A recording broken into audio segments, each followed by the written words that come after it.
Assalamualaikum warahmatullahi wabarakatuh. Halo semuanya, perkenalkan nama saya Yuni Habatur Rahman dengan nomor NPM 2122001 dari Program Pendidikan Sejarah.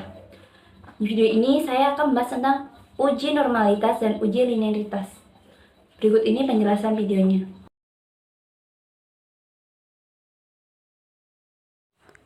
Ujian normalitas adalah suatu prosedur yang digunakan untuk mengetahui data berasal dari populasi yang terdistribusi normal atau berada dalam sebaran normal.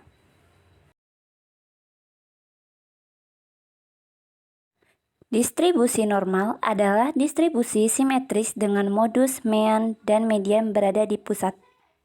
Bentuknya seperti lonceng pada bagian bawah membentuk histogram seperti pada gambar berikut ini. Dan dalam distribusi normal, yang pertama yaitu banyak variabel independen, yang kedua membuat kesimpulan yang tepat, dan yang ketiga menguji normalitas data. Uji normalitas digunakan untuk mengukur data berskala ordinal, interval, dan rasio.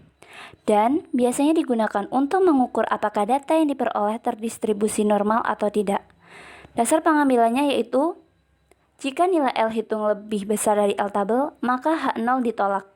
Dan jika nilai L hitung lebih kecil dari L tabel, maka H0 diterima. Hipotesis yang digunakan adalah H0 yang merupakan sampel terdistribusi normal, H1 yang merupakan sampel data tidak berdistribusi tidak normal.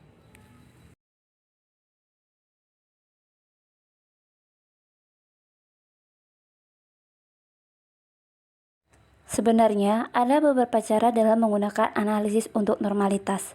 Untuk yang pertama yaitu mengenai cara analisis uji Lilliefors dengan langkahnya sebagai berikut. Yang pertama yaitu mengurutkan data sampel dari yang kecil ke yang besar dan menentukan frekuensi tiap-tiap data. Yang kedua, menentukan nilai Z1 tiap-tiap data dengan rumus. Yang ketiga, menentukan besar peluang Z berdasarkan tabel Z yang disebut dengan FZ. Yang keempat, menghitung frekuensi kumulatif Z.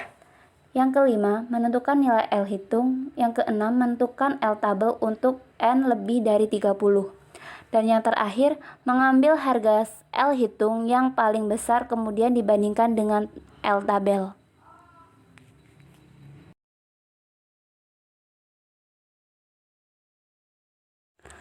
Pengertian dari uji linearitas adalah suatu prosedur yang digunakan untuk mengetahui status linear tidaknya suatu distribusi data penelitian.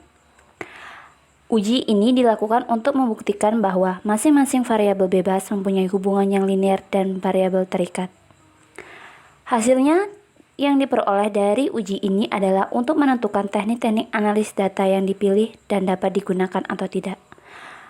Apabila kesimpulannya dihasilkan bahwa kategori linear, maka data penelitian dapat digunakan dengan metode yang ditentukan. Demikian juga sebaliknya, apabila ternyata tidak linear, maka distribusi data harus dianalisis dengan metode lain. Langkah uji linearitas.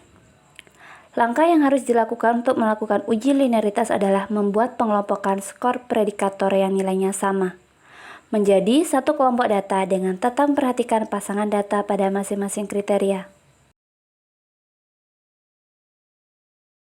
Jika menggunakan cara uji linearitas dengan Excel, maka dapat ditentukan dengan langkah berikut. Yang pertama, menentukan harga koefisien A dan B. Yang kedua, menentukan persamaan regresi sederhana. Yang ketiga, menghitung jumlah kuadrat total, jumlah kuadrat regresi A, jumlah kuadrat regresi B, jumlah kuadrat sisa, jumlah kuadrat galat, dan jumlah kuadrat tuna cocok. Yang keempat, menghitung variasi regresi, variansi residu, variansi tuna cocok, dan variansi kekeliruan. Dan yang kelima, menguji kelinearan persamaan regresi dengan uji F. Yang terakhir, mengambil kesimpulan. Demikian tadi video penjelasan dari saya. Selanjutnya akan dijelaskan oleh rekan saya. Yang selanjutnya yaitu ada uji homogenitas. Uji homogenitas adalah suatu prosedur uji statistik yang dimaksud untuk memperlihatkan bahwa dua atau lebih kelompok data sampel berasal dari populasi yang memiliki variasi yang sama. Pada analisis regresi, persyaratan analisis yang dibutuhkan adalah bahwa galat regresi untuk setiap pengelompokan berdasarkan variabel terikatnya memiliki variasi yang sama. Jadi dapat dikatakan bahwa uji homogenitas bertujuan untuk mencari tahu apakah dari beberapa kelompok data penelitian tersebut memiliki variasi yang sama atau tidak. Dengan kata lain, homogenitas berarti bahwa himpunan data yang kita teliti memiliki karakteristik yang sama. Assalamualaikum warahmatullahi wabarakatuh.